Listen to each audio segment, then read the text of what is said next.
Condé Nast Traveller is a very beautifully produced magazine. It's something that you want to keep on your coffee table. It's not a news magazine, so its relevance doesn't disappear in a week's time or in a day's time. It's not even a fashion title, so it's not changing with every trend. To be honest, that's really the most exciting part of this job, is having to sit and work with my editors across the world to really try and get to the bottom of what it is that market is looking for. Of course, we try and push people a little bit to try new things, do things differently, but really you have to make sure that you have a finger on the pulse of what people are looking for at that particular time. Our ideas of luxury have really evolved as the luxury markets across the world have evolved. And as we see, especially in travel today, the most fastest growing markets in travel are actually markets like the Middle East, markets like India. China, of course, has developed into a massive travel market as well, with a huge taste for luxuries. People that they're really looking to slow down. That's much better for the environment. It's much more sustainable. Also makes for a much deeper and richer engagement. Really just more of an appreciation and a deeper understanding of a place. This is Divia Thani, Global Editorial Director of Condé Nast Traveller. Welcome to Luxury on Air, where we explore the trends, innovations, and personalities defining and redefining the luxury industry.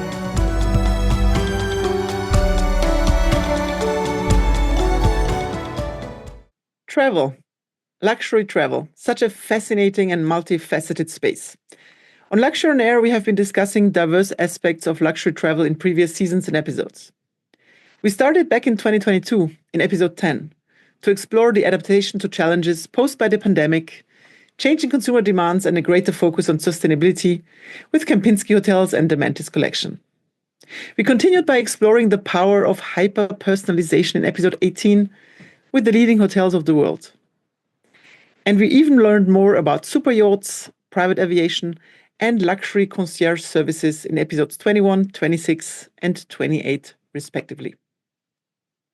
Hello, everybody. My name is Karine Szegedi, and I'm your host of today's episode on Luxury on Air series, a podcast exploring the trends and shaping the luxury space.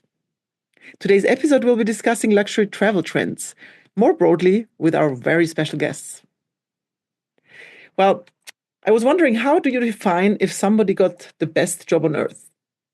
This might be a philosophical question, but I heard some voices saying that the very best job in the world is held by our guests today, Divia Thani. Divia is able to bring her passion about travel and people to illuminate the readers of the most prestigious travel magazine, Condé Nast Traveller, where she's global editorial director since 2021. Condé Nast, for those that don't know, is the word alone means a lot since over a century. Founded in 1909 by Condé Nast, with its first publication, Vogue. Condé Nast is largely considered now to be the originator of the class publication, which is a type of magazine that focused on a particular social group or interest instead of targeting the largest possible readership. Its magazines focus on a wide range of subjects, including travel, food, home, and culture, with fashion, of course, being the larger portion of the company's focus, with magazines such as Vogue, Vanity Fair, The New Yorker, but of course as well Condé Nast Traveller. Divia, I'm so thrilled to have you with us live from Mumbai today. I have to say, being able to get you in a static place is already an achievement by itself, because travel is your daily life. Welcome to Luxury on Air, Divia. Thank you so much, Karine, for having me. Well, let's just jump into our conversation. Divia, you have worked at Condé Nast for almost 20 years, first at Condé Nast India, working with Vogue, and you're in London at Condé Nast Traveller globally. That is quite a journey, huh? So travel has influenced your life, and Condé Nast Traveller is influencing the life of others. So how did this publication evolve in perspective to luxury travel consumers? Well, Condé Nast, thank you very much for the intro. Very happy to be here and chat with you. Travel has always been a huge part of my life. As you said, I grew up, I was born and raised in India. I studied in the US, briefly in the UK. I came back and worked in India for a long time before I got moved to a global position within the company. And for that role, I moved to to London in 2021. So of course, my journey has been very exciting with the company. Not a day has felt the same. I can tell you, it's been almost 20 years, like you said, but it hasn't felt the same even a day. Traveller, the brand itself, has had a really exciting and a very interesting evolution. Of course, when it started back in the 80s, it was all print. Today, we are absolutely multi-platform. Digital is a huge part of what we do.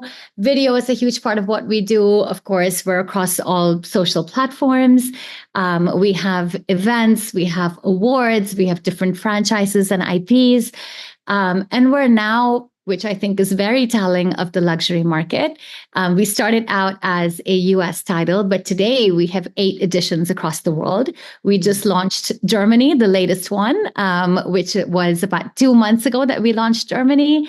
But we're present everywhere from the US and the UK to Spain and Italy. We're present in India, China, and the Middle East as well. So really, I think just understanding that our ideas of luxury have really evolved as the luxury markets across the world have evolved. And as we see, especially in travel today, the most, fastest growing markets in travel are actually markets like the Middle East, markets like India. China, of course, has developed into a massive travel market as well, with a huge taste for luxury. So I think we really have evolved with the luxury market in many ways, both geographically, but also in terms of the platforms that we use to communicate to our audiences. It is interesting. And that's, to your point, that's where luxury is moving. Experimental, something has to happen. You have to be omnichannel. But speaking to a colleague last week in Paris, he mentioned, wow, Condé Nast Traveller, this is the only magazine that I still get in print version, and I'm looking forward getting into my mailbox every month. And I was quite happy to see that its print is not dead. But how do you manage? I mean, now content, is being pushed every hour, instant. How do you keep content relevant and not outdated just a few hours after its publication?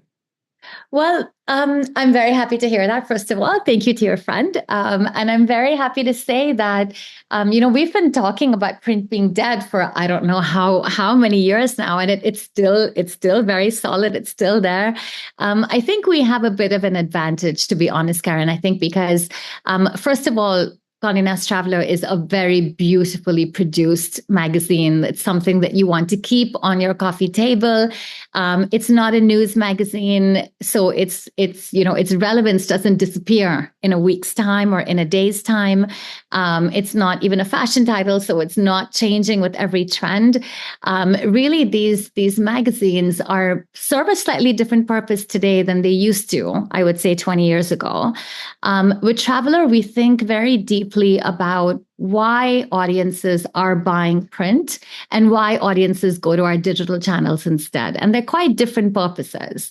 So when it comes to print today, especially when it comes to a beautiful, glossy luxury magazine like Traveller, is something that people want to really enjoy at a very leisurely pace. I consider it an absolute luxury product today because it's not something that you need. It's something that you desire. It's something that allows you to escape and to sort of live in a fantasy for a little bit. It's really a source of inspiration. Whereas when it comes to digital, really what we're looking at is people wanting certain information at the touch of a finger. And so really what that is serving is a very different need in time. So it might be that the audiences are totally separate, but in many situations, we find that people are really inspired by print.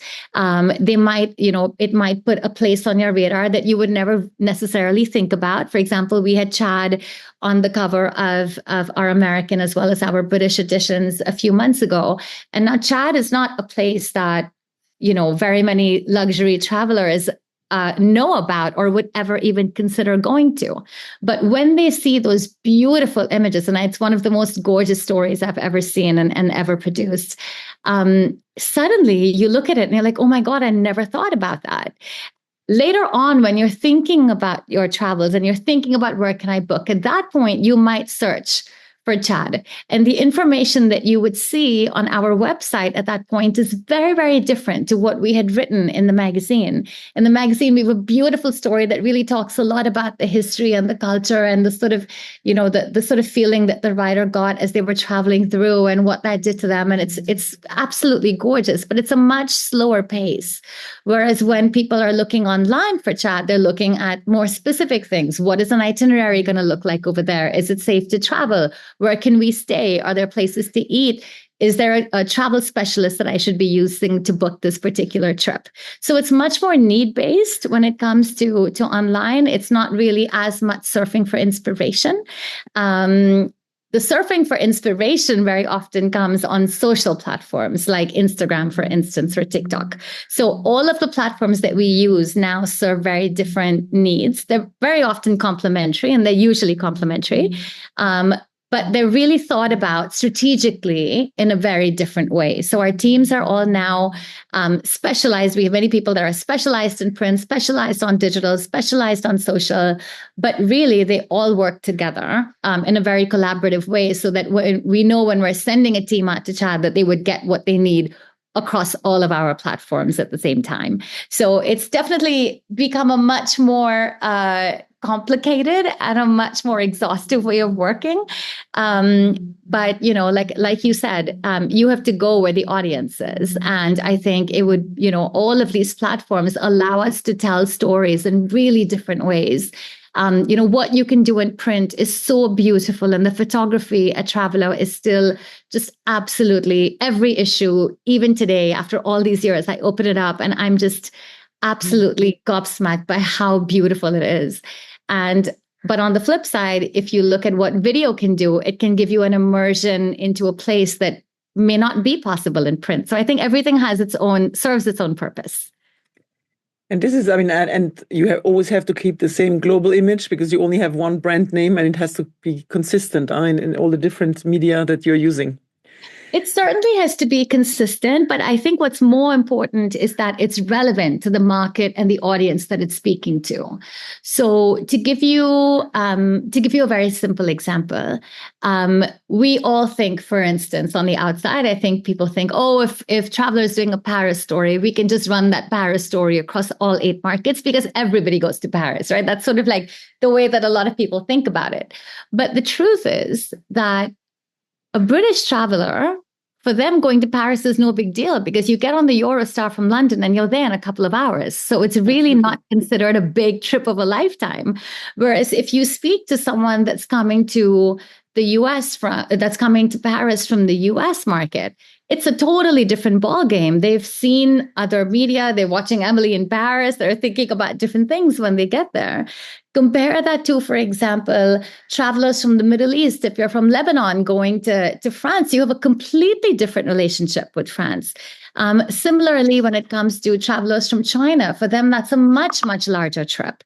And so, when we think about these stories, we have to start thinking about what is it that each traveler is looking for when they go to that particular destination. Even if we do a story on where to eat in Paris, I have to think about, Indian travelers are going to need a whole entire list of the best vegetarian food to eat in Paris, which is completely different to what, for example, an American traveler might be looking for, which is the best steak and frites, So you really have to think very deeply about what it is that people really are looking for in that particular market.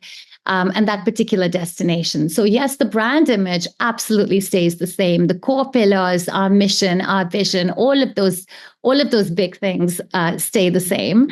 But it does have to be tweaked, and it does have to really address the nuances in the market in which it's present. And that's really where, to be honest, that's really the most exciting part of this job, is having to sit and work with my editors across the world to really try and get to the bottom of what it is that market is looking for. Of course, we try and push people a little bit to try new things, do things differently, but really you have to make sure that you have a finger on the pulse of what people are looking for at that particular time and place. So it's really a very exciting, it's challenging, no doubt, but it's a lot of fun. And this is fascinating, and thank you for the example because it makes it much clearer as well to our listeners. In comparison, hard luxury, of course, there's the product, but then there's the consumer. And if historically it was maybe the product was in the center of the strategy, now the consumer is in the center of the strategy. And a consumer is not a consumer, as you rightly shown. And in order to understand the consumer, you have to travel.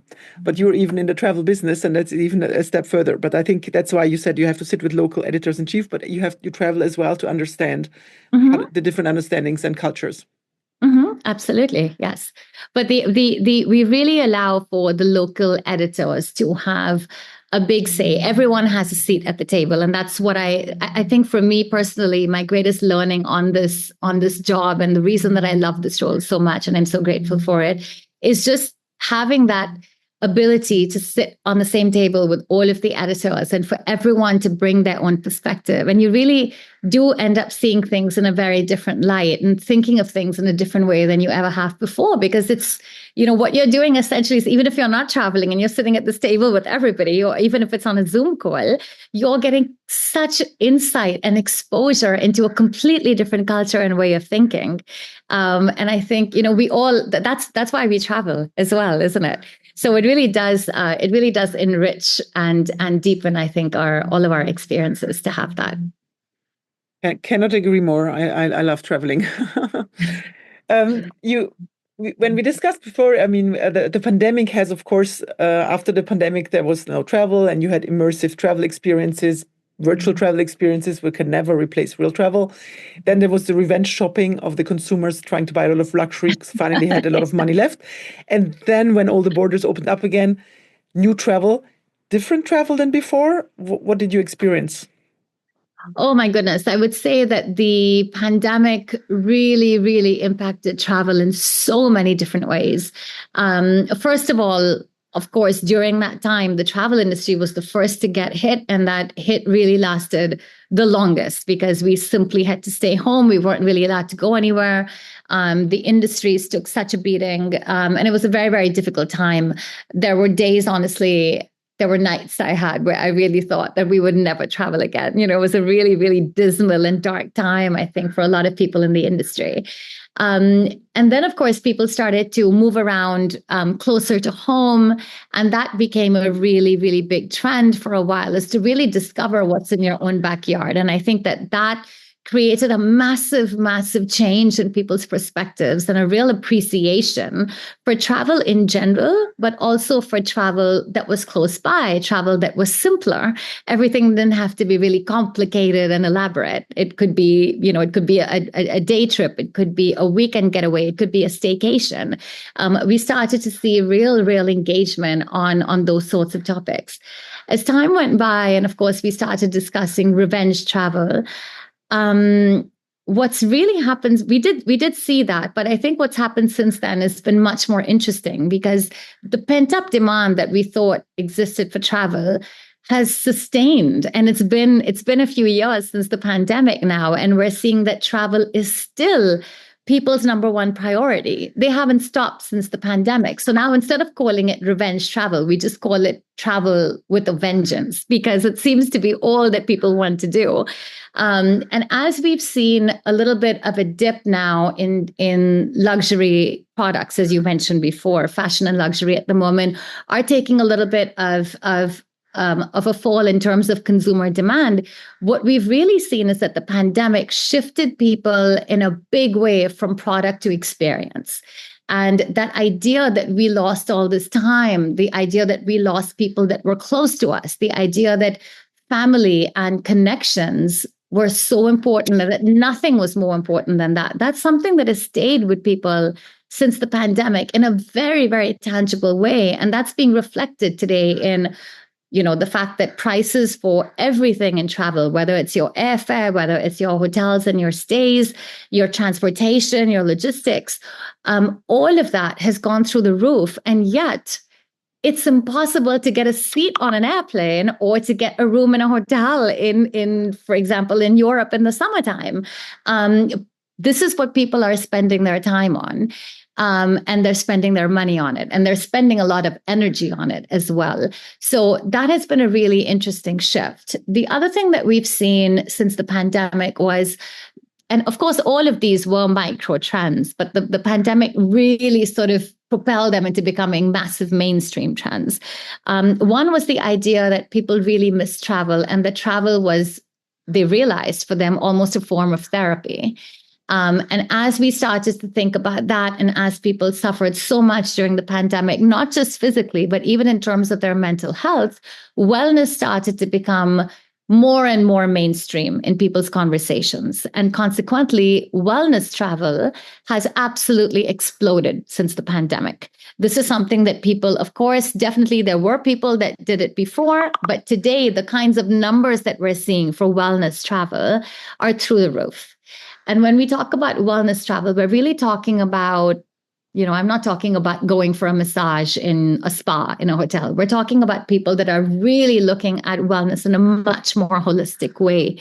People that are signing up to go to destination wellness clinics for weeks at a time, really trying to jumpstart their metabolism, really trying to find retreats that they can go to address specific either chronic conditions or things like even menopause, for example, has become such a huge trend for women now to go and address in a wellness, in a travel setting. So really the sort of thing that we're seeing in the wellness space has just become so massive and really all encompassing. And it's a very, very healthy trend. I'm happy to say that it's a very good trend we're seeing. And a lot of issues that people had that were never talked about before are now being discussed much more openly as a result of this. Another trend that we've seen really explode since the pandemic has been the rise of multi-generational travel.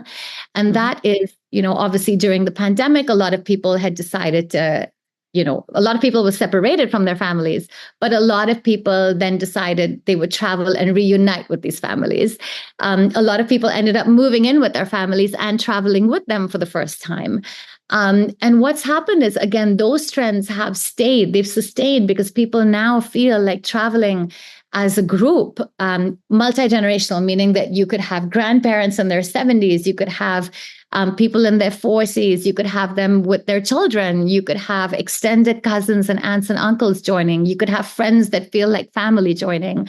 Really what we're seeing is the group size is so much bigger than it used to be. Now, this has a direct sort of impact, again, on how the industry needs to then cater to these different changes and these different demands. So we're seeing increasingly the number of hotels that are actually bringing down the number of rooms that they have, but really increasing the number of suites that they have so that they can accommodate larger families within those suites. We're seeing that private villas, again, have gone through the roof because many people feel like if we're a bunch of 10 of us or 20 of us, or in my family's case, it's 24 of us, it makes more sense to have a villa and you can really have your own privacy then. So we're really seeing that these shifts that have taken place during the pandemic really have sustained. They haven't gone away. And I don't think that they're necessarily going to change. I think that this is now the way in which people travel and the way that they will continue to travel. So this is super interesting, and I can agree. I mean, everybody has either lost or has had a case in the pandemic where you have lost somebody that was close to you, and you don't want to miss out any time anymore with family and friends. Absolutely.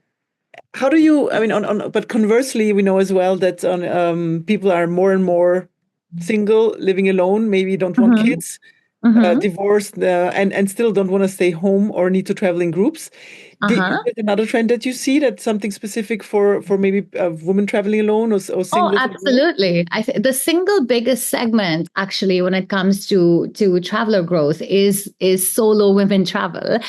So you've hit the nail on the head there, Karine. It's really something, again, that we used to see, we've seen. It's not like we haven't seen it before, but it has become so much more important. It's so much more significant. Today, it's not unusual. I remember 15 years ago when I was traveling on my own, and if I was sitting in a cafe by myself or I was eating dinner by myself in a hotel, I would feel very awkward doing it because nobody else around me seemed to be alone. And I sort of started to feel very, very sad about my own life sometimes as a result.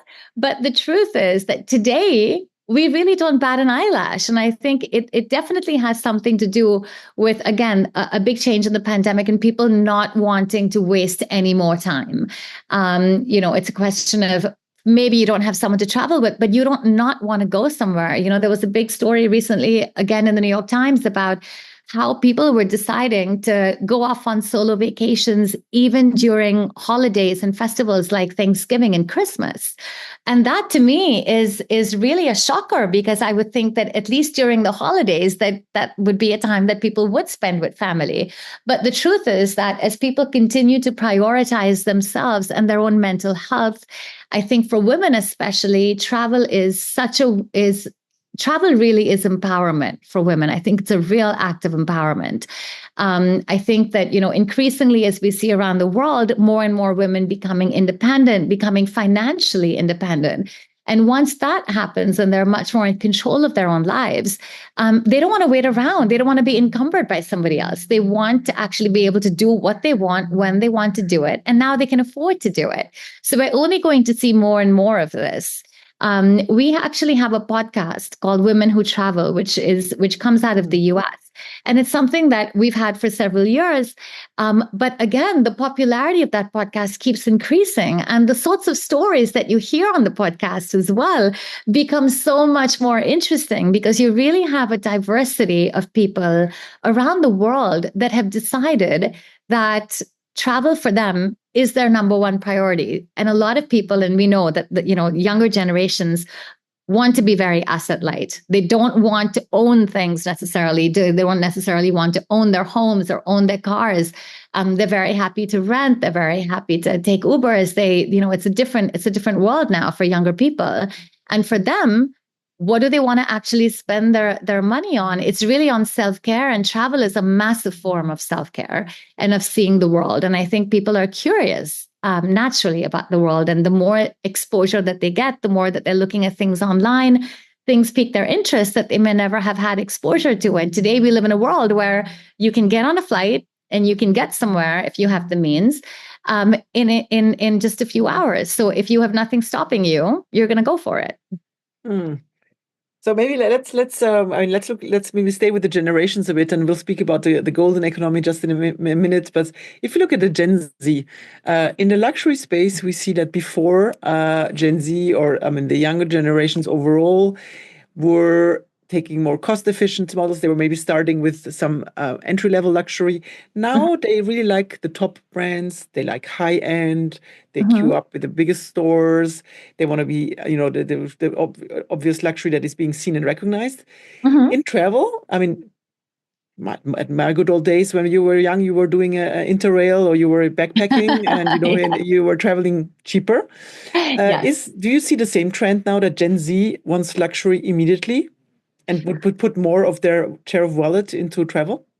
I would say that there's a whole mix at the moment. You still have a lot of young people that are doing the interrail and that are doing the backpacking. I don't think that's going to change, because travel is a very universal desire. It's something that is very primal in all of us. So I think whether you have the means or not, you're going to find a way to do it, because that's your passion and that's your driving force. But definitely, I think that luxury overall has definitely gone younger. You have many, many more people all around the world who are growing up in luxury, growing up in comfortable families that have a lot of exposure and are seeing this from much younger. Today, if you go to, very often as a result of my job, I'm in some very, very fancy hotels or yachts or, as a result of what I do for a living. But I'm surrounded by families that have very young children there. And I often think to I traveled a lot when I was younger, but it wasn't at this level of luxury. And today, so many more options exist. And I often wonder if you're at the Four Seasons or the Ritz-Carlton, when you're 3 and it's all the travel that you're going to grow up with a very different perception of what these places are. And so I think that, we're certainly seeing exposure to luxury much younger. But I will say one thing, Karen, that is happening with a lot of travelers, and I would say especially with travelers who read Condé Nast, who are our audience. We are absolutely people that love luxury, that love the comfort of beautiful hotels and things like that. But there is a huge, I would say, for everyone that loves the sort of big brands and that sort of, over the top luxury, there's a lot of people, and I would say equally as many people, that are really looking for and are thinking about luxury in a different way. And that is things that are handmade, things that are really unique, things that are artisanal, things that are old, things that are vintage and antique. Things that have been passed down through traditions or generations. All of this today is a form of luxury, and all of it is the sort of thing that our audience craves when they go to a place. So our audience is not someone that wants to go and sit in an amazing resort in a beautiful destination and never leave. These are people who are hungry to get outside and experience something and really immerse themselves in the local culture. They want to support the local community. They want to give back in a certain way. They want to make sure that whatever they're spending, and even if they're flying private to get there, that they're doing something when they're there to actually enrich that economy and not take away from it. And so I think that that's one of the things that makes the Condé Nast Traveller audience quite unique, but it is a large audience that feels that way. And I think that that consciousness is very much something that the younger generation is appreciating. I think that a lot of them are now almost rebelling or definitely discovering other brands that are smaller, brands that are independent. They like supporting that. They want to know where their products are made. They don't want it to just have a generic tag and be a big brand. They really are a lot of young people that are very consciously driven by making the world a better place. And using your money is a big way of doing it. That's how you're going to make it better with your dollars, right? You decide what you're going to spend on and what you're going to prioritize and who you're going to reward. And I think that's why we also see so much more social enterprise coming up in the world, is because people who are starting new businesses, they're thinking about that. They care about that. And I think it appeals to younger people in that generation. So I'm very optimistic for what that means for the travel industry in general. Yeah, so that you mentioned there is more travel, but there is more responsible travel, and there's still the desire to understand the local population, habits, traditions, which is, of course, the richness of travel. Huh? If you have everything standardized everywhere, then, well, why travel? Absolutely, that's the whole point, isn't it? Isn't it? And speaking about, said the golden economy. I mean, you mentioned families traveling with people that are maybe more aged, but we know as well that the boomers are having a lot of means, are in better shape, can travel longer. But how do you integrate this population into maybe traveling differently, cannot discover everything, maybe have some personal disabilities as well? How do you shape the travelers for the golden economy? I'm actually thrilled that you asked this question, Karen, because it's something that I feel very strongly about, and it's something that I think Condé Nast Traveller has really been able to push forward the conversation with a new content vertical that we launched just actually earlier this year, which is called Travel Well. And Travel Well really comes from, when I talked about wellness a little bit earlier, the idea really came from wellness is more than just the spa and the massage. Wellness has to be a lot more holistic. And then as we started to think more about, we do a lot in the space of diversity and inclusion and accessibility. And at some point, we realized that all of these things really are connected, sustainability as well. All of these things really are connected, because if you think about travel if you think about health and wellness in a much more holistic way, then you're going to think about the fact that this is beyond a massage. This is about looking after yourself on every level, whether that's physical, mental, spiritual, right? So when you think about all of those things, you also then start realizing that what we're doing here is wellness should be for everybody. And wellness typically for a long time, if you think about the images you see of wellness, it's a very sort of standardized image that you see of a lady in her tights on the top of a mountain doing a yoga pose, or, something like that. And that image is generally very not inclusive, because it doesn't represent a lot of people that don't look like this person or don't function like this person. And wellness to them cannot be at the top of a mountain doing a yoga pose. Like that's not going to happen for them. And so really, when you think about wellness being for everybody, it has to also be for people that genuinely have health issues or health conditions, chronic issues, disabilities, whether they happen to be physical disabilities or cognitive, maybe they're neurodivergent.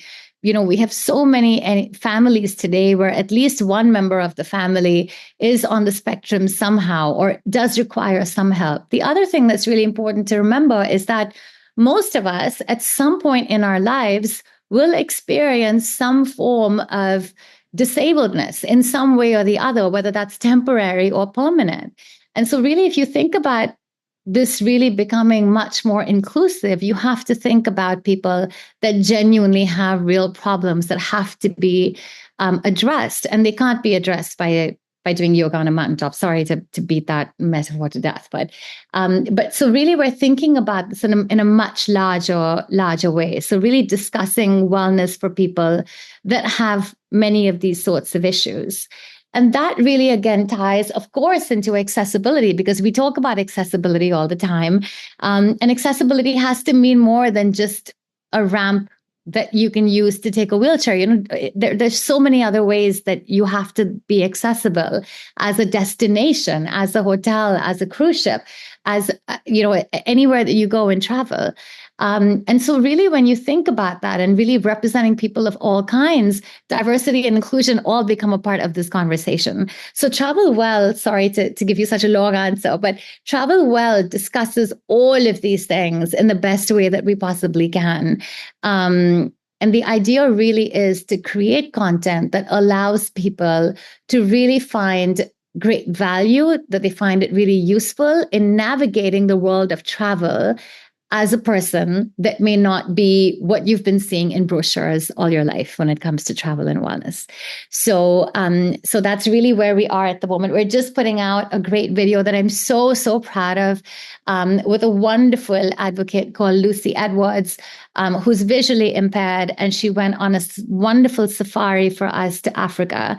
And it's so interesting to think about how a person who cannot see experiences the wonder of a safari, what that means in terms of how is the guide actually going to help her navigate this? What are the other senses that really come into play when you're out in the jungle? What else can you use in terms of, are you able to hear the sounds of the animals? Are you able to hear the sounds of the jungle?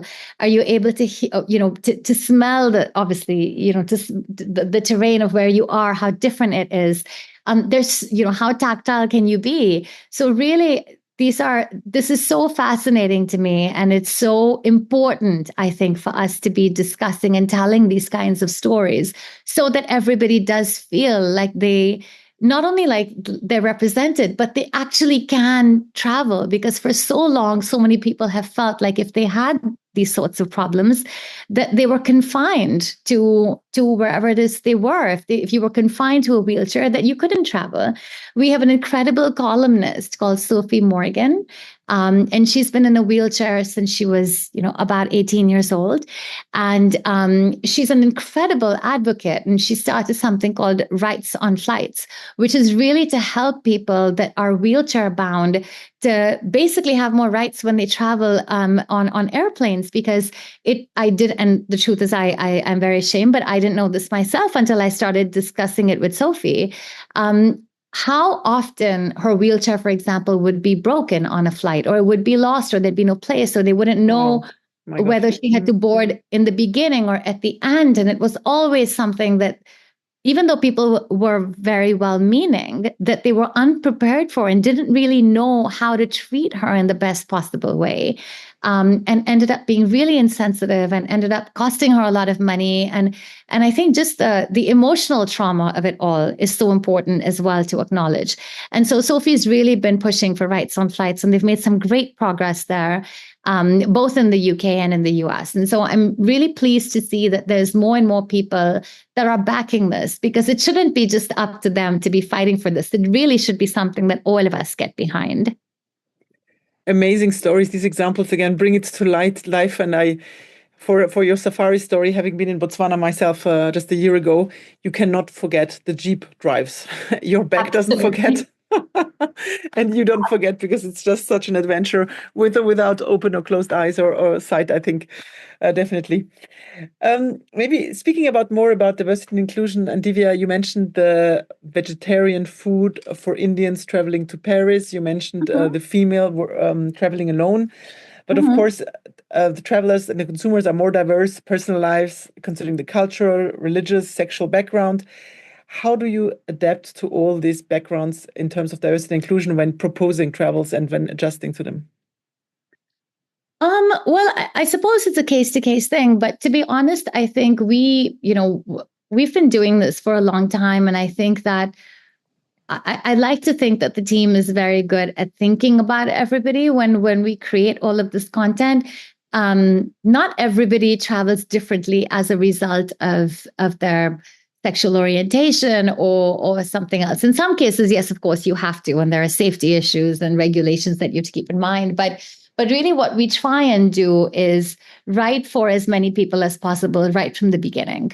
It's very important to actually be thinking about everyone when you commission a story. And I think that for us has been the greatest learning, because even if you think of, and I'm slightly departing here, but even if you think about sustainability, for example, there used to be a time, I would say 10 years ago, where we would do a lot of sustainability issues, for example, the sustainability special or the sustainability story that we would do, talking about the most sustainable hotels or the most sustainable destinations. And at some point we realized that we couldn't do that. We couldn't make sustainability a once in a year moment or a twice in a year moment. Sustainability has to be something that's built into what we do on a daily basis.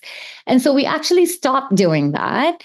And what we're doing now is something that I believe is much more effective and much more integrated into all of our content, which is, for example, at the end of most of our top performing stories, on our website, we have the sustainability quotient of that particular hotel. What are they doing that makes them really unique, and that makes them really effective in that sustainability space? So we're not actually going to call it out as something separate, because otherwise, to be honest, you're preaching to the choir, because the only people that are really going to be looking for sustainability content are people who are already interested in sustainability.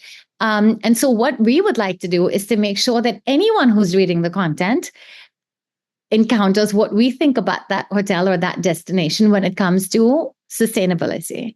So for me and for our teams, that seems to be a much more effective and interesting and exciting way to be telling these stories. We just feel like it reaches more people that way. And so that really is the sort of bedrock and guiding manifesto for us when we think about these things. We try not to make it specific to a particular kind of group or particular moment in time. We really try and make that something that we do on a daily basis and something that we think about across all destinations, across all stories. Mm. Yes, and I mean, sustainability is so much embedded in everything we do and everything we hear that it's not a separate topic anymore. It's just one aspect of the overall product or experience. Exactly. Makes me maybe think about if we can quickly tackle over tourism. I mean, you mentioned that you are trying to open up your readers' minds to make them think about destinations they haven't been before. Yes. One risk is, of course, that then such remote destinations become popular and there could be more construction and on. But on the other side, how do you think luxury travel can contribute to reduce these cities that are suffering from over tourism? I mean, we think about Venice, Barcelona, Canary Islands, or even now the Mount Everest, where they don't know what to do with tourism anymore. How do you think about it, and how can you contribute to this problematic? Well, I think there's a few different answers to that question. I would say that when it comes to over tourism, first of all, we have to realize that a luxury hotel or an airline cannot work alone. This has to be something that a destination tackles as a force. It has to be everyone collaborating. Local governments have to be involved as well. But what really does need to happen is that we have to make it so that private enterprise is encouraged and incentivized to think differently. One of the things that we do, and one of the things that I think it's really important for us, and I'm saying this not just as media, but as a traveler and as an individual consumer, it's really important for us to be thinking and for us to be asking the right questions and for us to be more mindful about what we're doing and how we're doing it. One of the things, for example, that the Traveller did this year that I'm really proud of is we did an entire guide to off-season Italy. Now, on the surface of that, that's not necessarily a sustainability story, but it absolutely is. Because if you look at the kinds of crowds that you now encounter in Italy in the summertime, it's crazy. It's absolutely crazy. There is a big, big response to it from locals. They're not happy about it. Of course, it's a lot of money, but it is something that is taking a toll on these places. But really, if you think about places like the Amalfi Coast, or you're thinking about a place like Lake Como, these places are absolutely beautiful at other times of year. And when you travel to these places simply at a different time of year, you can actually have a much more positive impact on that particular place.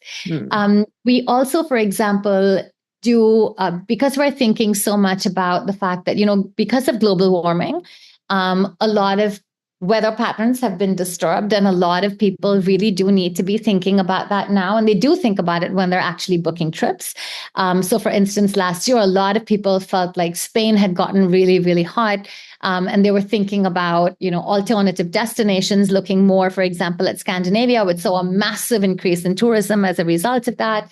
But really also thinking about, for example, northern Spain, or thinking about the northern bits of the southern Mediterranean. I did my own family trip this year to Asturias in northern Spain, which is a place that, my own editor in Spain had suggested I go to, and he described it beautifully as saying it was the Scotland of Spain. And I thought that was really lovely. And he was absolutely right. A very different feel and a very, very beautiful place, but somewhere that there were absolutely no crowds. We were there in June, and we just had the loveliest time, and we felt like we were the only people there.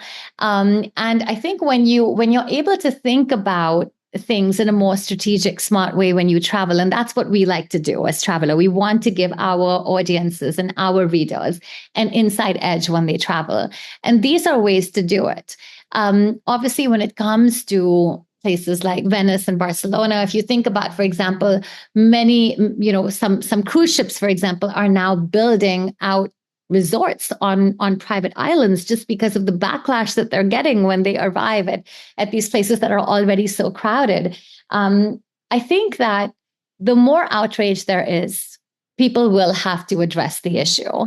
But it is really important that we think about this as being, number one, collaborative, so that it's something that we realize cannot be done individually by a government or individually by a hotel chain. This is something that has to be done as a partnership and has to be done as something that's designed to give the end consumer a better experience and to make sure that we're thinking about things in the long term.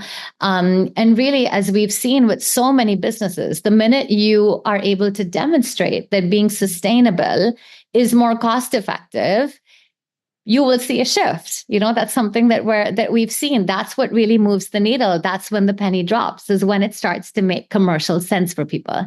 So I think that's really the key, and that's really how we need to be thinking about these initiatives. Oh, that makes sense.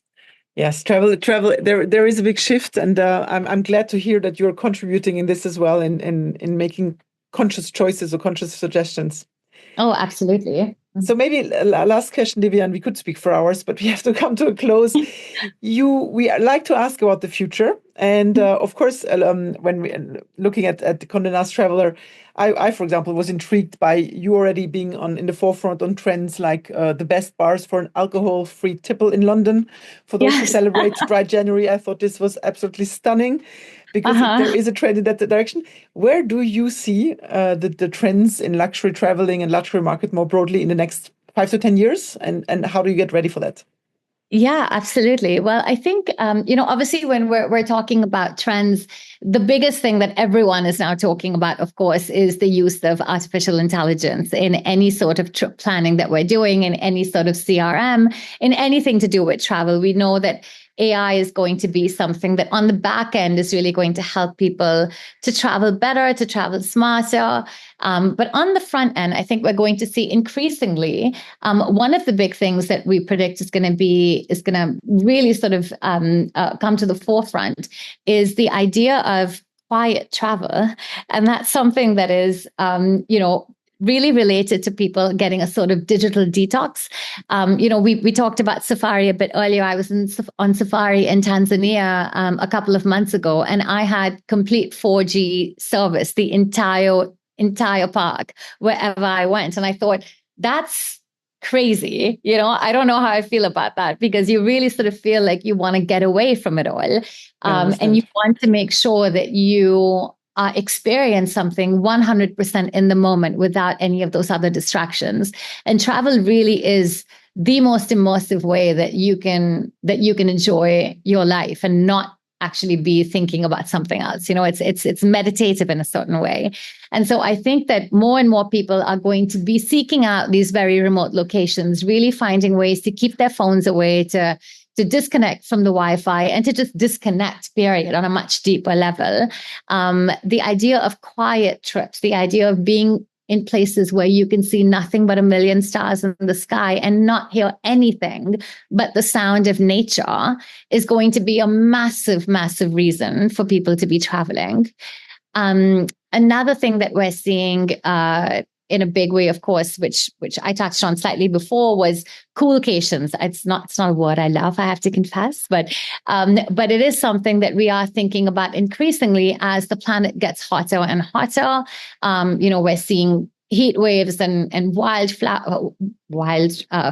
We're seeing storms and floods and terrible tragedies like that. And really, I think what we're going to see is people really looking to find places that are cooler physically. And Scandinavia, I think, is one reason that we're seeing that, but also places like Canada, places like Alaska, anywhere that you can go skiing. Hopefully there's enough snow. So those are things that we're looking at in a big way. And then I would say, we're seeing a massive, massive resurgence when it comes to train travel. And I think, again, that has to do with people wanting to go slower. People don't want to hit, 6 different countries in 21 days in Europe. They're really looking to slow down. And I think that's, first of all, much better for the environment. It's much more sustainable. Also makes for a much deeper and richer engagement with that local place where you are. Allows for much more interaction with the locals, less flying around, really just more of an appreciation and a deeper understanding of a place. And I think that those trends are really here to stay. And we're just going to see more and more iterations of that as we go forward. That sounds like a treat. I just read this week that they believe that half of the adults are already addicts to their phone and that it's even difficult to put it down for a weekend. So I think as a conclusion, cool holidays, quiet holidays, slow holidays.